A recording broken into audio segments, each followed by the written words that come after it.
अल्हम्दुलिल्लाह सल्लल्लाहु अलैहि वसल्लम ला शरीका लहू अऊज़ु बिल्लाहि मिनश शैतानिर रजीम बिस्मिल्लाहिर रहमानिर रहीम सूरा 37 वर्स 133 व इन्ना लूतल लमिनल मुरसलीन, यानी कि जो लूत थे वो भी एक मैसेंजर थे। इन्ना नज़्ज़ैनाहु व अहलहु अजमईन, यानी अल्लाह ने उसकी निजात दी और उनके घर वालों की, अहलहु यानी उनके फैमिली, अजमईन, अजमईन यानी जमा करना, सबको टुगेदर, यानी अल्लाह ने उनकी सारी फैमिली को एक साथ में निजात दी। एक्सेप्ट उसकी वाइफ का आएगा, only the old woman was doomed. तो ऑल भी कभी भी लूत की फैमिली कहता है तो उसकी वाइफ कहते हैं, क्योंकि वो उसके साथ में नहीं आई थी, वो गुनहगारों के साथ में वहाँ पे जो थे उनके साथ में वो रह गई थी। तो इसका मतलब कि अगर पैगंबर भी है तो उनकी फैमिली भी अगर सही रास्ता नहीं पसंद करती, अगर वो भी गलत है तो अल्लाह उसके लिए भी कोई माफ़ी नहीं है। तो तुम सोच लो कि ये जो लोग आज करते हैं कि पैगंबर के नाम के ऊपर ट्रेडिशनल में कि ये हमें बचा लेंगे या ये हमें वो कर लेंगे, तो ऐसा कुछ भी नहीं होने वाला। हमारे कर्म जो काम है वही हमारे जो निजात पाने के लिए वही काम आएगी। इल्ला उजवाजा, उजवाजा यानी ओल्ड वुमन, फिल गाबेरीन यानी जे पीछे रहने वाली।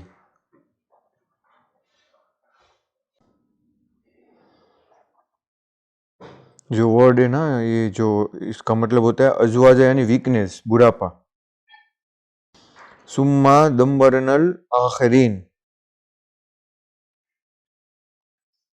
यानी कि जो बाकी के लोग थे, जो उनकी कौम में बाकी के जो लोग रह गए थे, अल्लाह ने उनको हलाक कर दिया। एक्चुअली जो ये वर्ड है ना, सुम्मा डम्बरना आखिरीन, डम्बरना यानी इसका मतलब होता है कि तबाह कर देना। तो जो हम हिंदी में इसको यूज करते हैं ना, दमन, कि तुम्हारा दमन हो गया, यानी कि इतना ज्यादा दमन मत करो, ये वर्ड यूज होता है। तो यानी इतना ज्यादा तुम्हारे ऊपर वो दबाव या प्रेशर मत डालो।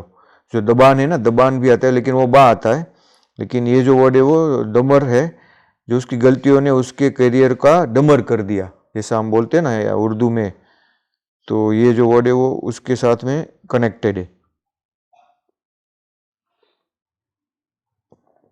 सो सुम्मा दम्बरनल आखरीन, और ये जो वर्ड है वो 5-6 बार ही कुरान में आया हुआ है, इसलिए वो ज़्यादा इस्तेमाल हिंदी में नहीं हुआ है या उर्दू में। व इन्नकुम लतमुर्रूना अलैहिम मुसब्बिहीन, वह सूरा 137 में कि तुम वहाँ से गुजरते हो तो तुम उनकी निशानियों को वहाँ पे देखते हो कि किस तरह से वो अल्लाह ने उनको नाश कर दिया। जैसे आज उसकी निशानी मौजूद है डेड सी में, कि पत्थर भी अगर तुम डालते हो तो भी वो डूबता नहीं है, क्योंकि उसकी डेंसिटी बहुत ज़्यादा है। क्योंकि वो जो पत्थर से वहाँ पे उन लोगों को अल्लाह ने वो नाश किया था, तो वो परिंदे पत्थर डाल रहे थे उनके ऊपर, उनकी कौम के ऊपर। वो ऐसे जलन वाले थे कि उसकी वजह से वो सब के सब उसके घर भी तबाह हो गए और वो खुद भी जमींदोस्त हो गए। तो वो पत्थर वहाँ पे पानी में भी गिरे थे, समुंदर के। तो उसकी वजह से उसकी डेंसिटी इतनी ज़्यादा हो गई कि वो आज इतना क्षार वाला पानी है कि वहाँ पे अगर तुम भी जाके डूबो तो डूब नहीं सकते, वहाँ पे तुम तैरोगे, तुम ट्राई करो तो भी, क्योंकि उसकी डेंसिटी इतनी ज़्यादा है कि वो पानी तुम्हें हवा में ही, पानी में ही रखेगा, क्योंकि वो इतना हल्का नहीं है, वो इतना हेवी पानी है डेंसिटी की वजह से कि तुम उसके अंदर डूबते नहीं हो। तो अल्लाह वही बता रहे कि वइन्ना या वइन्नकुम, यानी तुमने देखा लतमुर्रूना, कि तुम वहाँ पे पास होते हो वो जगह पे, अलैहिम यानी बाय देम, मुसब्बिहूना, मुसब्बिहून यानी मॉर्निंग, सुबह बोलते हैं ना, जो ये वर्ड है ना मुसब्बिहून यानी सुबह, सुबह हो गई हम बोलते नहीं है, तो ये यहाँ से आया हुआ है अलैहिम मुसब्बिहीन। तो you still pass in their ruins, यानी कि तुम उनको जब सुबह में वहाँ पे गुजरते हो उस वक्त में, तब तुम उनके वहाँ पे उनको देखते हो। पास्ट इसको बोलते हैं, सी पास्ट मरर, एक्चुअली में वो वक्त भी बोलते हैं, और वो उसको एक जो गुजर जाते हैं ना उसको भी ये शब्द में यूज होते हैं, जिसको हम गुजरना बोलते हैं ना। एक्चुअली में ये जो वर्ड का डेरिवेटिव है, हम बोलते हैं ना कोई गुजर गया यानी मर गया, तो ये मरर जो है वो डेरिवेटिव में से आता है, जिसका मुरव्वत भी होता है, गुजरना भी होता है और मरारत भी होता है। जो पोएट्री के इसमें जो वर्ड में ये यूज होता था उर्दू में, और पारसी में भी ये यूज होता है मरारत, यानी खट्टा, और ये इसको बोलते कि जो बहुत ही ये न हो, टेस्ट न हो जिसका। तो ये जो वर्ड इसमें एक्चुअली में यूज हुआ है अल्लाह ने, कि वो उन कम्युनिटी के बारे में बताया है कि जब तुम वहाँ पे उनको देखते हो तो तुम्हें कैसा महसूस, अच्छा तो फील नहीं होगा उनकी, जब ऐसा, जब कोई भी तुम टूटा हुआ चीज देखते हो जहां से तुम गुजरते हो, और वहां पे अगर मान लो धरती कंप आए और पूरा गिर गया हो, तो तुमको अच्छा फील तो होगा? डेफिनेटली वहां पे अच्छा फील नहीं होगा किसी को भी।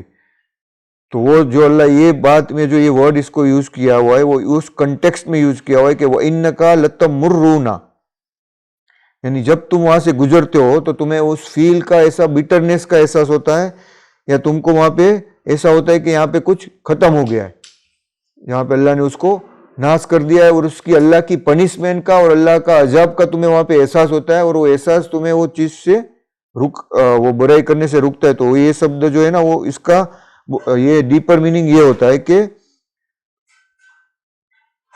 कोई चीज जैसे बहुत ही अच्छी नहीं होती है वहां पे, उसका जाने के ऐसा हो गया हो कि मर जाना। देखो हिंदी में मर, हम नहीं बोलते कि मर यहां से तू, बोलते ना कि तू अभी बहुत परेशान कर रही है, तो इससे अच्छा तो तू यहाँ से मर जाके, ऐसा हम गुस्से में भी बोलते हैं ना। तो ये जो वर्ड है वो इसमें से, अरबी में से आया हुआ है। इसका मतलब कड़वाहट भी होता है हिंदी में, जो वो संस्कृत वर्ड है, बट इस conceptually it is tie with the word of the मर, उसके चेहरे पर कड़वाहट देखी, यानी वहां पे जब तुम गुजरते हो तो वहां पे तुम्हें कोई अच्छा फील नहीं होता। अगर तुमको ऐसी जगह पे गुजरो जहाँ पे तुम्हें दिखाई जाए कि यहाँ बादशाह का महल था और यहाँ पे इतना अच्छा था और यहाँ पे ये था, तो तुम्हारा वहां पे एहसास अलग होगा। लेकिन अगर तुम वहां से गुजरो जहाँ से पूरा धरती कंप आ गया और पूरा सब कुछ तबाह होगी, गाजा में तुम देखो वो मिसाइल छोड़ के ऐसा हालत कर दिया है पूरी सिचुएशन के, अभी तुम उसको देखोगे तो कैसा फील होगा तुम्हें? अच्छा फील तो डेफिनेटली नहीं होगा। देखो ये जो है इसमें,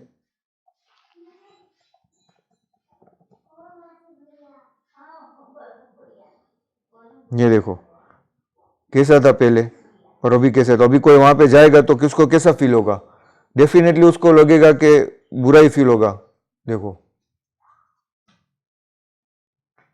ये गाजा का कितना ब्यूटीफुल शहर था, जो एक वो समुद्र के किनारे के ऊपर था, और अभी की हालत देखो उसकी, देखो क्या हो गया है।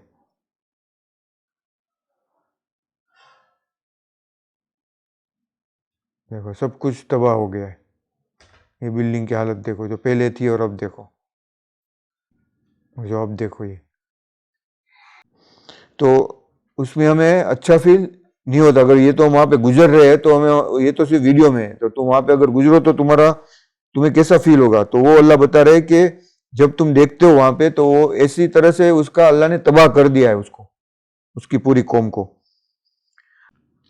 यूनुस, अभी ये कौन से नबी के बारे में? यूनुस नबी के बारे में, जो मछली के पेट में गए थे।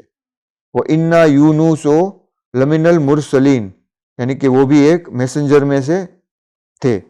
मुरसलीन यानी रसूल, मुरसलीना या रसूला, तो वो भी एक मैसेंजर थे जिसको इंग्लिश में जोना बोलते। और वो जब वो एक्चुअली में क्या हो गया था कि उसने अपनी कम्युनिटी को समझाने की कोशिश की, लेकिन वो नहीं समझ रहे थे। तो वो परेशान होकर अल्लाह से पूछे बगैर अपनी जवाबदारी को छोड़ के वहां से चले गए कि अभी मुझे नहीं रहना, ये लोग कोई समझने वाले नहीं है।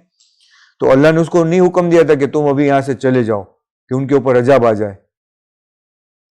तो वो उनकी कम्युनिटी को बता रहे थे कि अगर तुम नहीं मानोगे तो तुम पर अजाब आ जाएगा, ऐसा उनको डरा रहे थे। लेकिन फिर भी उनकी जो कम्युनिटी थी, जो उनकी कौम थी, वो नहीं समझ रही थी। तो वो फिर परेशान होके उसके पहले ही वहां से चले गए।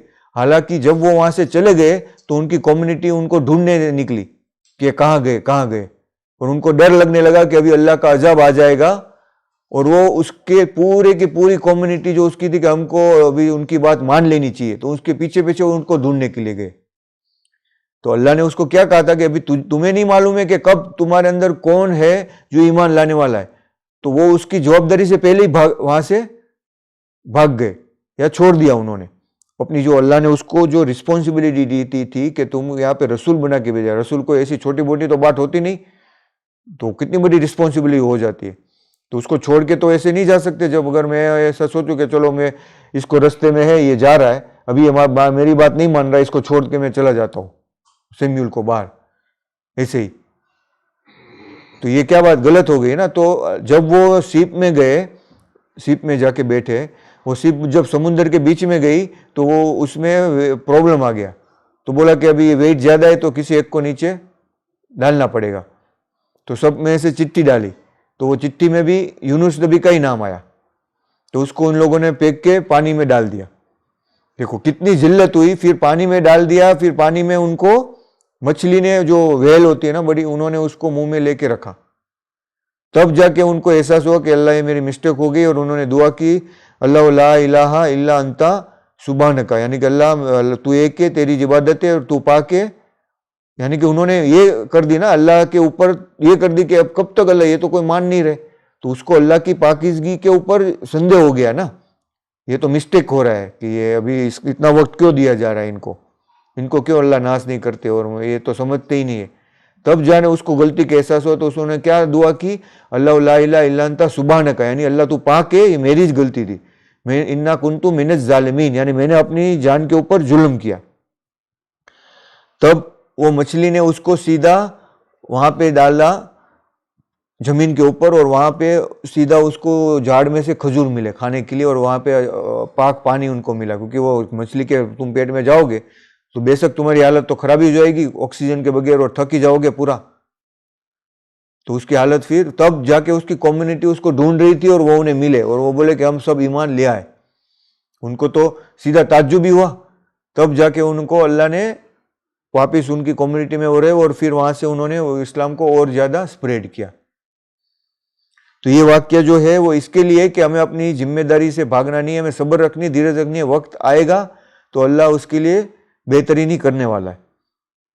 जैसे लूत नबी का आया, वक्त आया था, लूत नबी थोड़ी चले गए थे, उनको तो इससे भी ज्यादा उनकी कम्युनिटी तो बुरा कर रही थी। वो तो पूरा वल्गरिटी के ऊपर वो लोग आ गए थे, जो भी आजकल हमको देखने मिलता है। इतने बुरे हो गए थे कि जैसा आज तक पहली बार वो जो गुनाह किया है वो उनकी कम्युनिटी में से किया था, तभी भी वो वहां से थोड़ी चले गए। उनको तो जब फरिश्ते आए तभी भी उसको एहसास हुआ कि आप क्यों यहाँ पे आए। ये लोग तो भी उनकी जिम्मेदारी से भागे नहीं थे ना, लूत नबी वहां पे ही थे। जब अल्लाह का वो फरिश्तों का ऐलान है कि अभी तुम यहां से जाओ, तब वो वहां से निकले। तो ये ही escape to the loaded ship इन्ना अबाका यानी रन अवे, एस्केप्ड।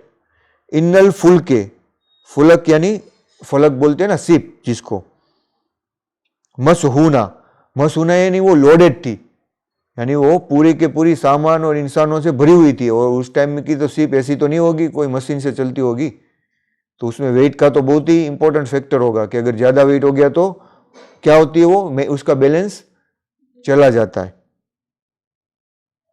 तो ये जो वर्ड है अबका, ये हम इसको पूरे कुरान में एक ही बार आया हुआ है, तो ये तो बहुत मिलना मुश्किल है इसका डेरिवेटिव्स और Hindi Urdu connection. He run away escaped, अबका to flee, to run away. जो देखा ना, वो अपनी जिम्मेदारी से आबक हो गया, भाग जाना। भाग ऐसा है, वो भाग जाना थोड़ा थोड़ा कनेक्शन आता है, बाकी ये वर्ड का ज्यादा अबक्का का वो नहीं मिलेगा तुम्हें। इसका हिंदी में पलायन भी हो जाना होता है, मतलब पलायन हो जाना, भाग जाना। ईजा अबका इलल फलके, फलक यानी शिप, इलल मुसहून, मसहून यानी लोडेड। ये भी पूरे कुरान में 3 ही बार आया हुआ है, 29 और ये सूरा 36 में और 37 में। ये तो हमको मालूम है। सहून यानी सहना, हम बोलते हैं ना कि अब इससे ज्यादा मुझे ये नहीं होगा सहन, ये हम बोलते हैं ना। ये जो रूट वर्ड है बोले 3 बार है, लेकिन ये हमने इसको हम इस्तेमाल करते हैं। देखो सहन आ गया ना, सहन यानी लोड और चेंज, भरना। और हम ये बोलते हैं ना शेयर करके आ जाओ, शेयर करके आ जाओ घूम के, तो वो भी कुरान का वर्ड है, शेयर करना। ये देखो कल ही मैं जो एक कर रहा था ट्रांसलेशन हिंदी का, तो उसमें मुझे वो वर्ड मिला। तब मैंने इसको जाके बोला कि ये तो मेरे जहन में भी नहीं आया था। वसारे ऊना, ये वो आयत है ना, वो सूरह 3 में आती है, यानी कि जल्दी जल्दी करना कोई भी चीज़। तो वो जब अल्लाह की तुम्हारे ऊपर क़यामत की जब वक्त आएगा और जब तुम भागोगे या कोई चीज़ भी, तो और अल्लाह ये भी कहता है कि अगर तुम कोई नेक काम करो तो भी वो उसमें वसारे ऊना, यानी तुमको कोशिश करनी चाहिए कि तुम अच्छे काम करो और जन्नत की तरफ जाने की कोशिश करनी चाहिए और अच्छे काम करने की कोशिश करनी चाहिए। तो इसके लिए अल्लाह ने कहा कि तुम्हें वो काम के लिए जल्दी करनी चाहिए, जितना भी मौका मिले तो अच्छे काम करने का मौका नहीं छोड़ना चाहिए। तो वसारे ऊना यानी इसका मतलब क्या होता है, तेजी करना। लेकिन जो शेर है ना, शेर, वो ये इसमें से आया हुआ है। देखो स र अ, इसका डेरिवेटिव देखो क्या दिख रहा है, यहाँ स र दिख रहा है, एस आर ऊपर,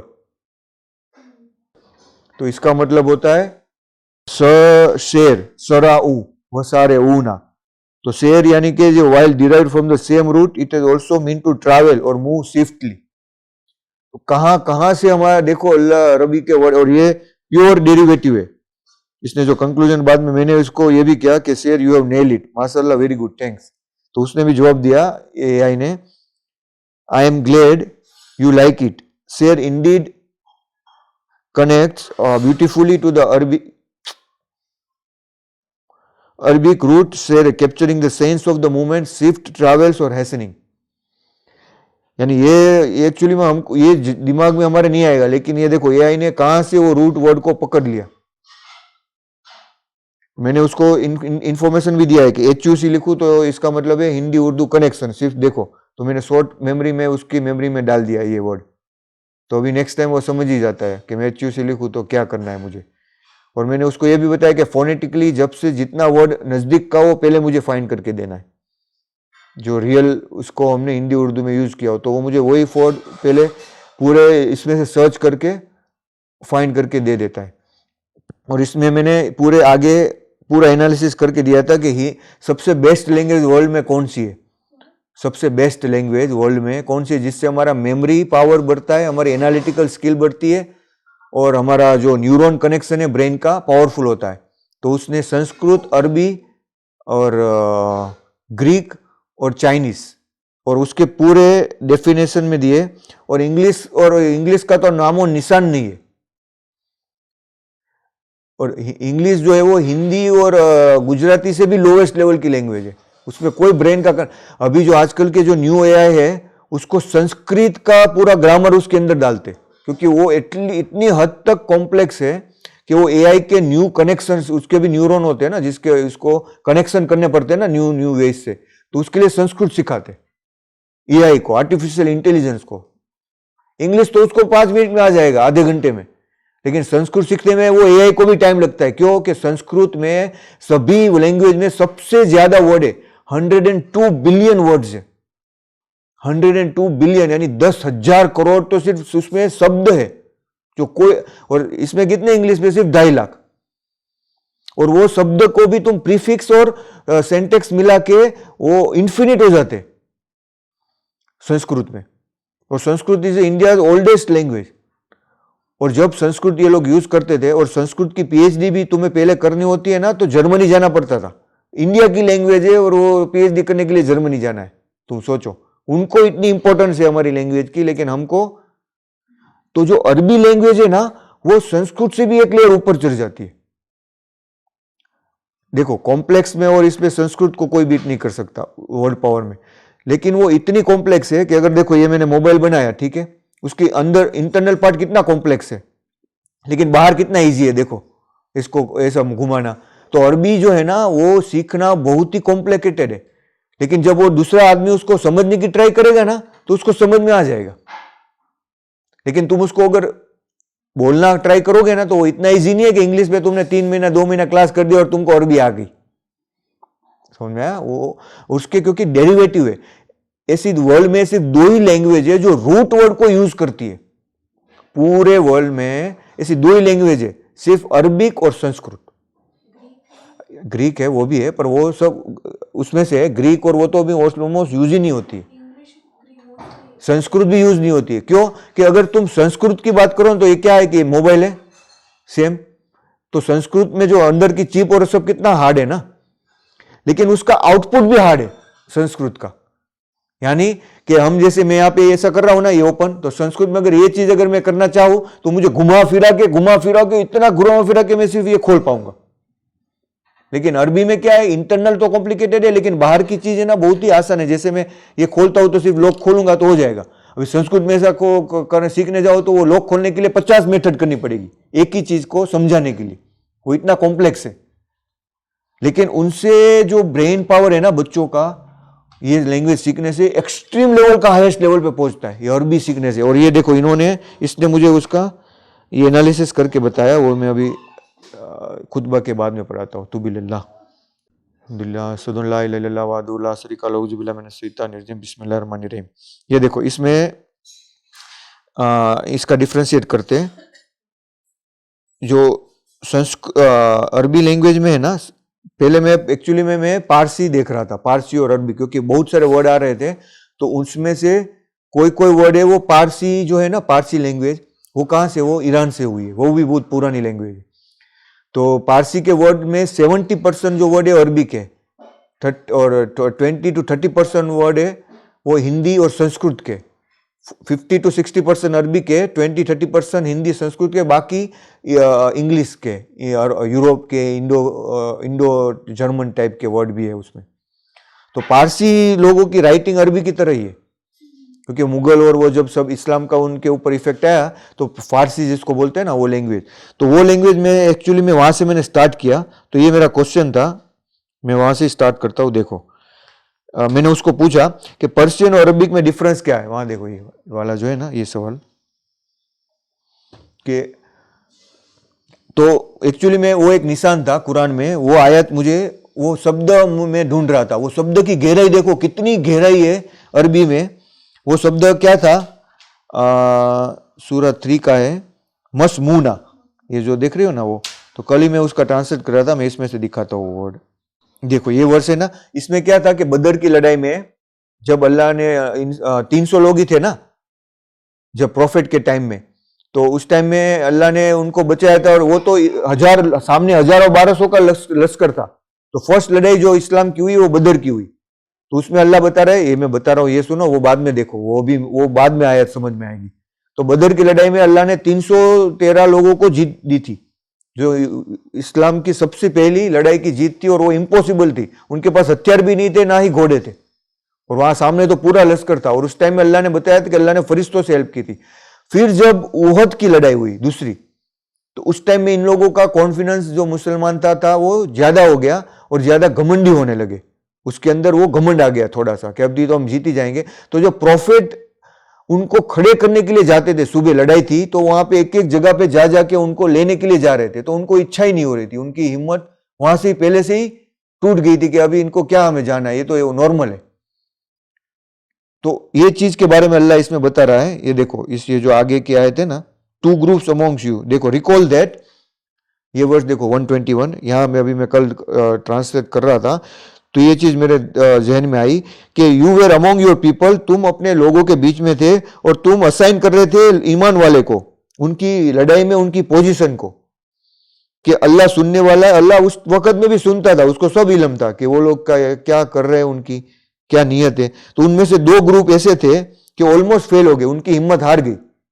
इसमें क्या बताया देखो, इन्ना इजा हिम्मता, हिम्मत यानी जिसको बोलते हैं ना हिम्मत, इंक्लाइन, तो वो उनकी क्या हो गई, जायफत, 2 पार्टीज की, तौफितुन मिनकुम अन तफसला, यानी कि उनकी हिम्मत लॉस्ट हो गई, उनको फेल हो गए वो।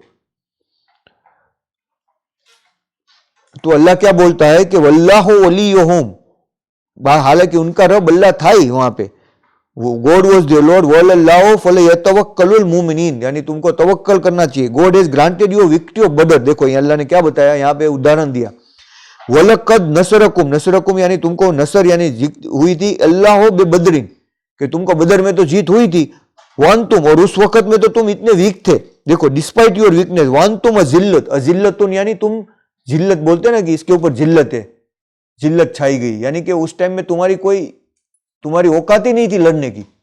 ये बता रहे अल्लाह कि उस टाइम में तुम इतने वीक थे कि ना कि तुम्हारी ताकत थी ना तुम्हारी औकात थी लड़ने की। फत्तकुल्लाह, सो तुम्हें चाहिए कि तुम्हें तकवा करना चाहिए अल्लाह के ऊपर, और लअल्लकुम, अल्लाह का शुक्र करना चाहिए कि अभी जो तुम्हारे पास है तो घोड़े है, हथियार है, तुम्हारे पास तादाद है। उस टाइम में तो 300 थे, इस टाइम में तो पूरे वो अरब वहां पे क्या थे, नसारा लोग जो थे वो भी आ गए थे मदीना में, तो उनकी संख्या हजारों के ऊपर हो गई थी उस टाइम में। तो अल्लाह बता रहे कि यू टोल्ड द बिलीवर्स, यानी कि मोहम्मद तुम उन लोगों को कह रहे थे, is it not enough that your Lord supports you, यानी प्रॉफिट क्या कह रहे थे उन लोगों को कि एजा तकुलु लिल मोमिनीना अल्लाह यकफीकुम, यकफीकुम काफी नहीं है। देखो ये वर्ड भी कितना ब्यूटीफुल है, यकफीकुम काफी नहीं है कि तुम्हारे लिए कि अन्ना युमद्दिकुम, ये जो वर्ड है वो हम बार बार यूज करते हैं, मदद, ये वर्ड अरबी का है, प्योर अरबी वर्ड है ये वर्ड है ना, युमद्दिकुम, यानी कि अल्लाह की मदद क्या तुम्हारे लिए काफी नहीं है।